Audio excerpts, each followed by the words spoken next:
Halo Lemet, kali ini kita bahas tentang penyimpanan limbah laboratorium. Awas, jangan buang bahan kimia ke saluran pembuangan air. Mengapa? Hukum alam menyatakan tidak ada yang lenyap. Bahan kimia berubah dari satu bentuk ke bentuk lain, namun tetap berada di lingkungan.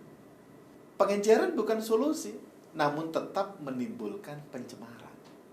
Manajemen limbah yang baik mengurangi efek buruk dari bahan kimia terhadap lingkungan di masa yang akan datang. The Korea Times, tanggal 10 September 2006, Universitas Hanyang Korea, seorang peneliti bekerja dengan bahan kimia yang sangat reaktif dengan air. Ini diperkirakan phosphorus chloride, membuang air limbah ke cucian sehingga menimbulkan ledakan. Peneliti tersebut mengalami luka bakar di tangannya dan 9 pelajar lainnya mengalami keracunan. Bagaimana kita menyimpan limbah laboratorium? Persyaratan wadah harus kita pertimbangkan. Bentuk, ukuran, dan bahan wadah logam atau plastik harus sesuai sehingga tidak bereaksi atau tahan terhadap limbah B3 yang disimpannya. Kondisi baik, tidak mudah pecah atau rusak, serta bebas dari korosi dan kebocoran. Wadah harus disimpan tertutup rapat untuk mencegah tumpahan, penguapan saat penyimpanan, pemindahan, atau pengangkutan. Maksimum kapasitas wadah 25 liter, diberi simbol sesuai dengan karakteristiknya. Limbah yang tidak saling cocok disimpan dalam kemasan berbeda. Pengisian limbah harus mempertimbangkan terjadinya pengembangan volume, pembentukan gas atau kenaikan tekanan selama penyimpanan. Karena itu maksimum limbah 75% volume wadah. Ganti wadah yang mengalami kerusakan permanen, korosi atau bocor dengan wadah lain. Kemasan diberi simbol atau label sesuai dengan karakteristiknya. Wadah harus ditempatkan di ruang berventilasi baik. Kemasan harus dipantau minimum seminggu sekali untuk menegaskan bahwa kemasannya tidak rusak atau bocor. Kegiatan pengemasan, penyimpanan, dan pengumpulan harus dilaporkan sebagai bagian pengelolaan limbah. Penyimpanan limbah B3 di laboratorium ini, izin penyimpanan limbah B3 terintegrasi dengan persetujuan lingkungan ke dalam NIP atau dokumen AMDAL, UKL, UPL, tergantung resiko pelaku usaha. Tidak ada lagi izin TPS LPO3 berdiri sendiri. Ini karena ada perubahan dokumen AMDAL, UKL, UPL atau disesuaikan dengan peraturan.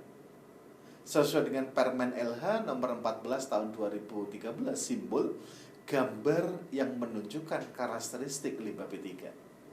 Label, keterangan mengenai limbah B3 yang berbentuk tulisan yang berisi informasi penghasil, alamat penghasil, waktu pengemasan, jumlah, dan karakteristik limbah B3. Jadi kalau gitu, apakah itu drum atau jerigen, diberikan simbol atau label sebagaimana di samping saya ini. Persyaratan tempat penyimpanan limbah. Jika belum dapat diolah, maka lakukan penyimpanan limbah sebagai berikut. Berada dalam penguasaan sendiri dan memiliki rancang bangun serta luas ruang penyimpanan sesuai karakteristik dan jumlah limbah laboratorium yang dihasilkan. Bebas banjir dan tidak rawan bencana alam, banjir, longsoran, amblesan, dan gunung meletus. Terlindung dari masuknya air hujan, baik secara langsung maupun tidak langsung. Dibuat tanpa plafon, memiliki penerangan dan penghawaan yang memadai untuk mencegah terjadinya akumulasi gas serta memasang kasa atau bahan lain yang mencegah masuknya binatang di dalam ruang penyimpanan. Disertai pagar pengaman dan peralatan komunikasi. Bagian luar diberi tulisan tempat penyimpanan sementara limbah laboratorium dan simbol bahan kimia. Lantai harus kedap air, tidak bergelombang, dibuat landai kurang dari 1%, turun ke arah bak penampung, lengkapi P3K, emergency shower, APAR, alarm, dan penanganan tumpahan.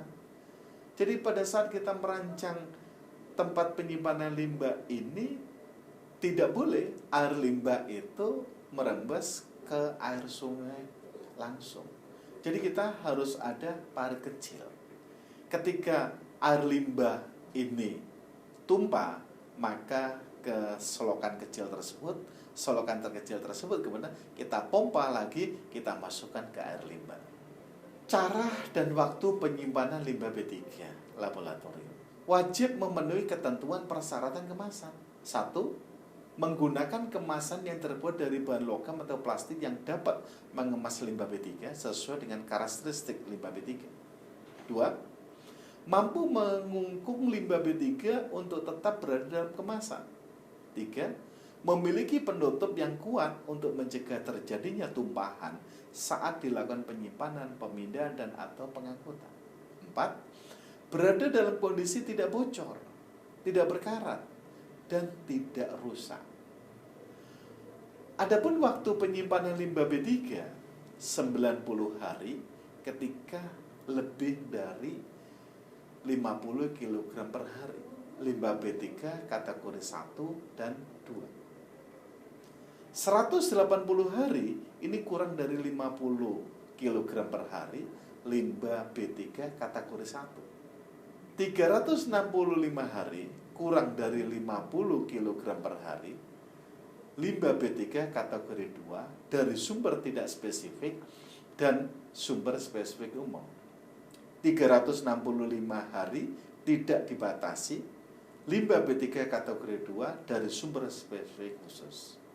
Limbah B3 kategori 1 merupakan limbah B3 yang berdampak akut dan langsung terhadap manusia dan dapat dipastikan akan berdampak negatif terhadap lingkungan hidup. Limbah B3 kategori 2 merupakan limbah B3 yang mengandung B3, memiliki efek tunda dan berdampak tidak langsung terhadap manusia dan lingkungan hidup, serta memiliki toksisitas subkronis atau kronis. Izin penyimpanan limbah B3 laboratorium ini, penghasil limbah nih, wajib SPPL, Surat Pernyataan Pengelolaan Lingkungan. Standar penyimpanan limbah B3 diintegrasikan kepada NIB. Sementara penghasil limbah B3 ini wajib AMDAL atau UKL-UPL. Rincian teknis penyimpanan limbah B3 dibuat dalam persetujuan lingkungan. Manifest elektronik limbah B3 atau Vestronik adalah dokumen elektronik yang memuat pernyataan serah terima dan informasi mengenai limbah B3. Sesuai PP nomor 101/2004, kewenangan izin TPS limbah B3 ada di kabupaten kota. Di dalam PP 22 tahun 2021, izin TPS LB3 diintegrasikan ke dalam NIB atau SPPL. Tidak ada lagi izin TPS LB3 yang berdiri sendiri. Cukup dengan memenuhi persyaratan dan ketentuan teknis TPS LB3 yang ditetapkan. Izin penyimpanan limbah B3 Lab ini harus menyatakan nama, sumber, karakteristik, dan jumlah limbah B3 yang disimpan.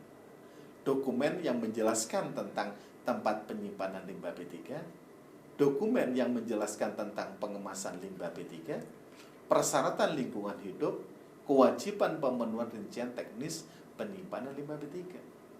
Dalam surat pernyataan pengelolaan lingkungan atau SPPL, adalah pernyataan kesanggupan dari penanggung jawab usaha dan atau kegiatan untuk melakukan pengelolaan dan pemantauan lingkungan hidup atas dampak lingkungan hidup dari usaha dan atau kegiatan di luar usaha dan atau kegiatan yang wajib AMDAL atau UKL UPL. Dalam SPPL, izin penyimpanan limbah laboratorium ini harus terlindung dari hujan dan tertutup. Memiliki lantai kedap air, dilengkapi dengan simbol dan label limbah B3. Limbah B3 dikemas menggunakan kemasan. Kemasan mampu mengungkung limbah B3, memiliki penutup yang kuat untuk mencegah tumpahan, kemasan tidak bocor, tidak berkarat, dan tidak rusak. Demikian yang bisa kami sampaikan. Terima kasih.